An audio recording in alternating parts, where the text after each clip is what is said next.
Nathan Sykes in the studio. I'm loving it. And, the simple fact that a couple years ago, I was excited to see you in the group when you were with The Wanted. Yeah. Now you're back and you've come full circle back to Z90, but now it's the solo side. Absolutely. And now you've got to explain yourself to the world on so many different levels, what happened and all that other stuff and the repetitive questions. Of course. As expected. Right, as in radio. But no, it's a cool thing because when I did meet you the first time, all you guys, down earth, just even when walking through the door, I could tell you're just a great guy. Yes. And simply put, the music, obviously, between then and now, you were with a group, and now on the solo side of things, a fan of the single "Kiss Me Quick," which I kind of wished we in the radio side here in San Diego would have played that. I don't, it was something that we missed. Yeah. And was that your just like reintroduction to everything? Absolutely. I think when you come from a band, I think it's the time that you get to express yourself. Because I think when you're in a band, you're a fifth of the contribution, and it's a big collaboration between you and the rest of the boys, and you're singing a certain part. You're singing in a certain range, sure, which is great because that's the range you're comfortable in. Yeah. But you're not really testing yourself on too many levels. So of course, when I started doing the solo stuff, I was 20 when we decided to take the break. Yeah. 17 when you started. Yeah, it was 15 when I auditioned. That's what it was. So it's been a long time. So I was still very young, and I was like, you know what? I love making music. I love music, and I'm too young to retire. Yeah. So I'm gonna keep on doing it, and I'm gonna express myself. And I really think that "Kiss Me Quick" was an expression. It was my kind of announcement as a soloist, I think, and my kind of "hi, I'm here" moment. Sure. Because I think with the quite arrogant horns on the start of the track, I think it's essentially my show opener. And it has a big band kind of feel absolutely. to it. I would compare it, Robin Thicke esque. Rob Thomas for some reason. I'll take that. In so many different levels. But obviously you are who you are. Yeah. But from, when you hear, everyone's going to know, the Wanted song, the very first single, but then here you are in the video, suit and tie, Justin Timberlake, kind of like that kind of style. No, you know what? I listen to a lot of old music. I listen to like the Rat Pack era so much. Yeah. I'm the biggest Frank Sinatra fan. Nice. Like slightly beyond obsessed. And I love Motown music. I love like soul music. I listen to a lot of Stevie Wonder. Yeah. So it's kind of finding a way of taking those influences that I've had growing up and mixing it with commercial music. Yeah. And that's the challenge that I've set myself, I suppose. And I'm obviously not comparing myself in any way to Frank Sinatra and Stevie Wonder because no sane human being on the planet would do that. Yeah. And I'm not insane yet. It's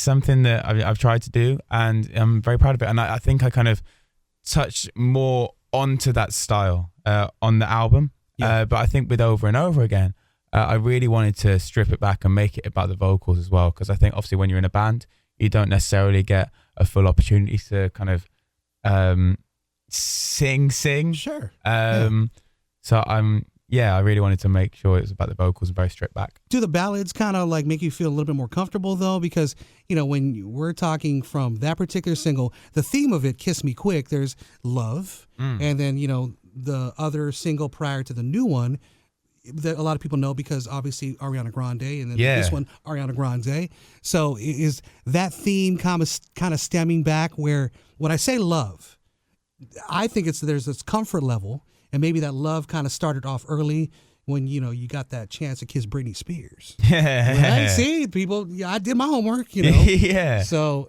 Well, you know what? The Kiss Me Quick track, it was down to the fact I'm a terrible flirt. Right. And that's why I wrote the song. So I've written the whole album myself. And I wrote Over and Over Again because I'm really bad at telling people how I feel. And there's this one person I wanted to explain my feelings to. So I just essentially wrote a letter to them, nice. Which ended up being Over and Over Again. And then obviously about a year after I wrote the song, when it's on radio in the UK, I was like, it'd sound great on this song. Yeah. Is Ariana. And obviously we've done this song before on her debut album, a song called Almost Is Never Enough, which is a really fun song to sing. That was like a great like vocal test. Obviously singing with someone like Ari for the first time. But I think with this, it's very melodic, and it's just a song that it kind of very much makes you concentrate on the lyrics. And it's a song that I'm very proud of. There you go. So obviously that's why you're here today. We're talking about Over and Over. The song originally plus the video is minus, Ariana Grande. Yeah. And was it something that just, okay, we're going to add her to it later, especially in the last couple months when people were saying, ooh, guess what? Nathan Sykes featuring Ariana Grande. But it was like, hey, this video's got so many millions of views, and just decided later. I think the song, I was very proud of it, and I think it stands up on its own. Sure. With or without the collaboration. And it did amazingly well in the UK. It changed a lot of people's opinions, I think. Mm-hmm. I think a lot of people were like, oh, okay, this I didn't realize he could do this. I didn't realize that the young one from that band can do something like this and just sit behind a piano and sing like that, which is obviously a massive compliment. But I've got a lot of respect for Ari, and I was literally just sat there one day, and it was as simple as that. I was just like, I think she sound awesome on this. And obviously we've done the song before, and the reaction to that from both my fans and her fans was really, really special. And I'm very grateful that the reaction has been just as good with this. Especially when you did that show or your song on James Corden, and seeing that online as well, because I missed it.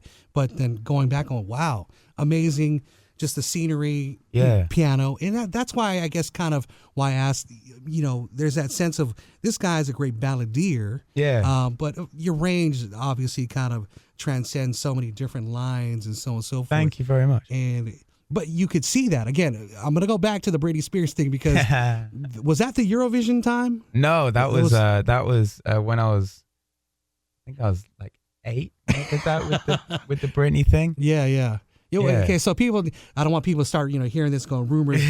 Kissed her on the cheek, and that was kind of like Britney wasn't kissing like an 8-year-old. I had I still do obviously have a massive crush on Britney. She's absolutely gorgeous and just fantastic. Mm-hmm. And it was just a fun opportunity. I was like, I want to meet Britney Spears. Of course I do. I'm an 8-year-old guy. Yeah.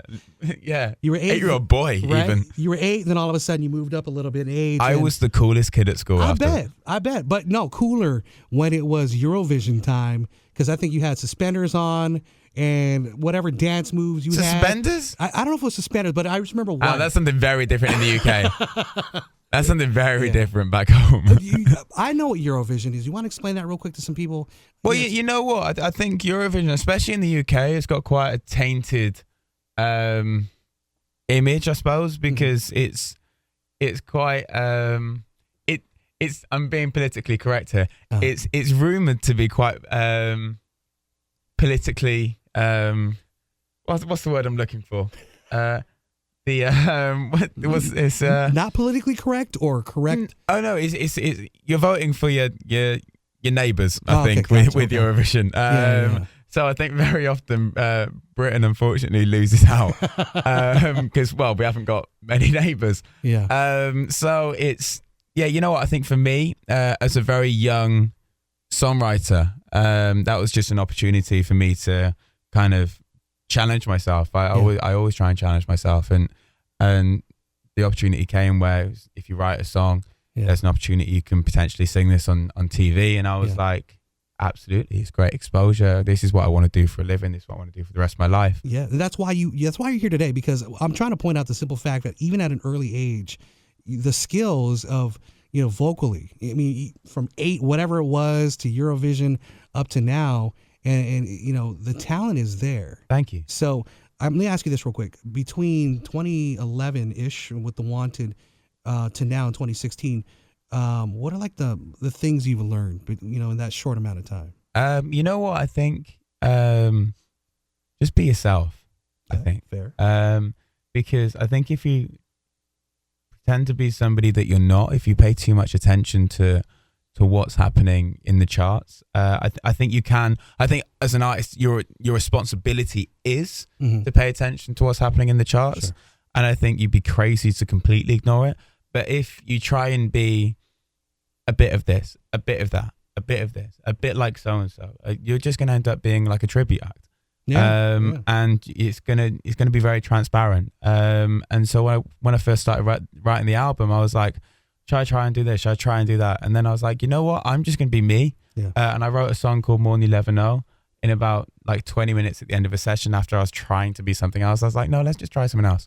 Yeah. And it felt very unique to me and very personal. And then I started introducing the big band feel. Yeah. And then I kind of found the balance between the up tempos having like a big kind of band and that kind of funky feel to it, and then the ballads kind of having like quite a soulful touch to it. So I think when I tour, I get the opportunity to go out with an 8-piece band, and then also at the same time take my piano on tour as well, and then have really stripped down moments as well. So there's variety within my music, and that's very important to me. And obviously lyrically, I want people to be able to really connect with the album, and there's some songs on there that I think will really touch a lot of people, because at the end of the day, I'm 22 and I've but that's the thing. I've been through stuff that a lot of people are going through or have been through, and it's all part of growing up. You go into relationships, you kind of doubt yourself as a person and stuff like that, and like even like track 1 on the album is just like me kind of telling myself, just be yourself, just like take your time, like don't pretend to be someone that you're not. It's like, it's gonna be fine, it'll work out how it's gonna work out. And that's like a message to myself, I suppose. And then there's like breakup songs, there's like songs that come that brings things to closure, and I think that's important to have moments like that in your life. There you go. Now, there's always that elephant in the room, and people probably asked you, but how often do you get like, Ariana Grande questions? I don't really have one. I mean, is that kind of an open book thing? So how was our relationship? The donut liquor. I mean, that's what some people were saying in the last year because of that little incident with the donut. Right. But you have the intimate side of her. We don't know. I've never got a chance to meet her. She's really sweet, She's a very, very hard worker, and she's very sweet, and she's full of talent, and she's got a really good heart. And the thing is, it's like people say, what was it like dating? And I'd be like, have you ever dated someone? They're like, yeah. I'd be like, yeah, it was like that. So it's as simple as that, really. Minus the paparazzi. Well, that's probably the biggest thing. There is that. And that was strange, like getting on like overnight flights and getting off looking like Shrek. And then it was like, like Shrek when he's got Princess Fiona and she's looking all like beautiful and wonderful, and then there's just like an ogre behind. That was basically some shots in the press. I was like, oh great. But the thing is, it's like, I think first and foremost, I always have a good friendship with people before we date. Nice. And I think that's very important to have in a relationship. So I'm always friends with people before and afterwards, because if we date after a friendship, it's like, if it doesn't work out, we've still got that good foundation burn bridges, of a friendship, of course. And I'm not the type of person to do anything that's going to be hate-worthy, and I don't choose to date people who have the potential to do anything hate-worthy. So it's all very amicable normally. So I think, obviously, with this, doing a song together, I think it shows real maturity, and it just shows that music is the most important thing to us both. And obviously she sounds incredible on the record as well. So it's a really great moment for us both, I think. And that's bottom line is for me, because as you talk from years ago to today, I can already tell the one thing I could say is you are an old soul in a very positive light, because the honesty, the swagger when he walks in, and I'm like, this guy's got the Queen's proper English. He's ready to go. You know what I mean? He doesn't bring all that gobbledygook, So, I've never been to, England and all that other stuff. It's weird for me because I'm Filipino. And I've got cousins that grew up there. Yeah, And it's a wonderful, wonderful place. But when I hear them talk to me, it's like the weirdest thing ever. And I Skype them and I'm like, you really? Yeah. How do you get this British accent? No, it's absolutely amazing. And there's so many great characters. And what's especially pleasing for me at the moment is that there's so many great British artists doing so well all over the world. Obviously, Adele. For one, there's like Ed Sheeran, Sam Smith, One Direction, Coldplay, and like Zayn as well. If we're talking about One Direction, it's like there's so many talented British artists at the moment, and it's great to kind of be over here and promoting a record at the same time as them. Who do you want to collaborate with next? You know what? That's a good question. I think on the album I very much concentrated on writing collaborations. Okay. So I worked with Diane Warren, Harmony Samuels, who I met when we did Almost As Never Enough, and Babyface. Wow. So I had some really, really incredible, like, pinch yourself moments when writing this record.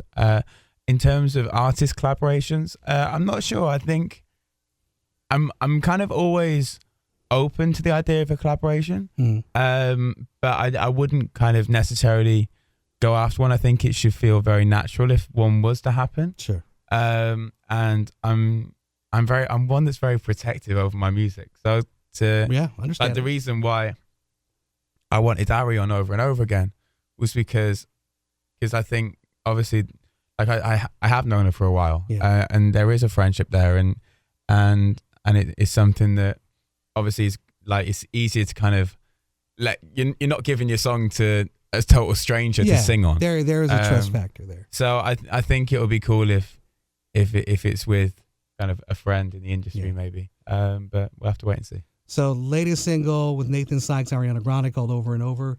Let's touch on that again, because obviously is it just a love song, obviously, and I like the visual with the older woman in there. Is that like a grandmother in the video? No, that's the older version of the young girl. Oh, okay. See, I didn't place that. Okay. Yeah, you have to go and watch it again with that in mind now.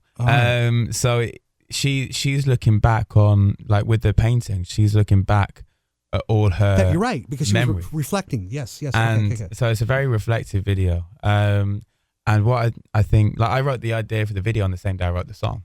Ooh. So it's a very productive day. And Gloria, who's playing the older lady, is just the most incredible actress. Yeah. I remember sitting through the casting and she came in and did her audition and she left the room and everyone kind of just went silent. And it was like the eeriest thing. And I looked around. Yeah. There wasn't a dry eye in the room. Wow. I was sobbing. Her performance was just unbelievable. And I was like, I mean, we can't make the video without Gloria in it. She's just amazing. Yeah. So I really wanted to make a special video that people can really relate to, especially after doing Kiss Me Quick. That was a very like performance-based video. It was like a reintroduction to me as a solo artist. Yeah. And then I kind of wanted to take it a step further and be like, hey, let's see what my acting ability is like. Let's do a bit of acting. Yeah. And I think we had a great lead girl as well. She was absolutely fantastic. So I think the video came together really nicely and kind of told that story that kind of people dream of the unconditional love and the idea of that. And yeah, I'm very proud of how it worked out. Definitely, it's out, iTunes, all that other good stuff. Do you like doing a cappellas, like small bits of the song at all? No, you know what? I get I'm very protective of my voice because I had vocal surgery a few years ago, and ever since then I always make sure, like, whenever I'm singing, even if I'm like singing in the shower, I'll be like warming up before I sing in the shower. It's so strange. And I'm very I'm quite anal about it, really. But that's why I'm not a shock jock. Yeah. Just the mere fact that, as I said, you're an honest person, and I respect that. So I'm like, I'm gonna give this guy the respect that is due, because when I first met you back in the day, it was like you, Max, and everyone, the rest of the guys is like, hey, how you doing? Blah blah blah, and you are the same person as you are today. Thank you. But now it's just I think I'm even calmer. I think with that, I think when you're in a band, you like, especially being like the youngest. Yeah. I think you spend time Probably like I think when you're the youngest person in like a friendship group, you try and impress the older, maybe slightly cooler ones. Yeah. And I think that was kind of me for a few years of the band, like trying to maybe do things and say things and in some ways act a certain way, Sure. almost to get the approval of the older guys. And yeah. it was just it was strange for me to kind of like be out of the band and be like, wow, I'm my own person. I'm actually a very calm and chilled human being, and I'm not like that crazy. So it was really fun, kind of almost getting to know myself again. Yeah, well, it's like you got all these older brothers, and I'm sure they picked on you and stuff like that. I mean, I'm not going to beat around the bush. Let's talk about being honest now. Yeah, so that's fine. But you are definitely destined for a lot of great things. One crazy question: the true or false? Because sometimes, you know, as DJs, we go online and so on and so forth. A true or false on this, and you talked about relationships, not really good at it. That's why Kiss Me Quick. Somebody had put online, I don't know if this was true, something about you on airplanes, and you get people ask you to have sex or something like that. Have you ever heard that? Imagine that on an airplane. Right. Imagine that. Then, I mean, one, they'd get fired. Right. But two, it'd just be incredibly awkward. I mean, if you've seen those restrooms on airplanes, they're very small and there's not too much room at all. But I mean, you do get like air hostesses who like a bit flirty. Okay, that's what it was. The air hostesses. To be fair, it's all cabin crew, guys and girls. If I'm completely honest, they're all like very like they can be quite flirty. But it's fine. You know what? It's like as long as people are nice, I'd rather them flirt with me than them throw food at me, which has happened on a certain airline, which I'm not going to mention. All right. But it's not Virgin. It wasn't. It was the other one. Right. No, I'm joking. No, there's so many. But it's no. I think at the end of the day, I'm one of them people who just likes nice people. Yeah. And I kind of very quickly move myself away from anybody who's got a bad energy. And anyone who's just not pleasant. So I'll take the answer as false. Well, you know what? They definitely flirt, like 100%, and they're always like, "So where are you staying when you're out here?" So the question was, Nathan Sykes gets asked on many occasions to have sex whilst flying on a plane by the air hostess. Maybe not whilst flying. Oh, yeah, okay. That is true again. There you go. Right on. So any last words for San Diego, my friend? Just thank you for being awesome. Yeah. Honestly, it's one of my, I was just saying in the car, it's one of my favorite places. Yeah. It is just the most stunning place. And I forgot just how beautiful San Diego is. Uh-huh. And honestly, I'm not the person, like you said, I'm an honest person. I don't go every single place and be like, this is the most incredible place I've ever been.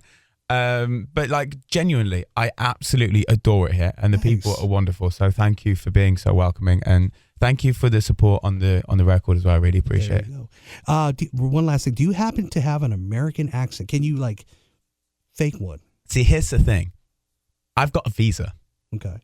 And I think if I did attempt an American accent, it would very quickly get cancelled because I think the American public would be very offended. Okay. And I don't want to jeopardize anything out here. There you go. And I don't want to upset the people over at the visa by my terrible visa place. The visa place? Yeah, great. Yeah, just the government. Great intellect there, Nathan. Right. No, you're fine. Yeah. All right, let's, thank you again for stopping through. Thank you very much. You know, I wanted a lot of this because, obviously it's a keepsake for me. Like, this guy is making multi-platinum artist, blah, blah, blah. And like 5-10 years from now, I go, wow, this is who he was when I interviewed him. And so will be. And then, right? And then, so.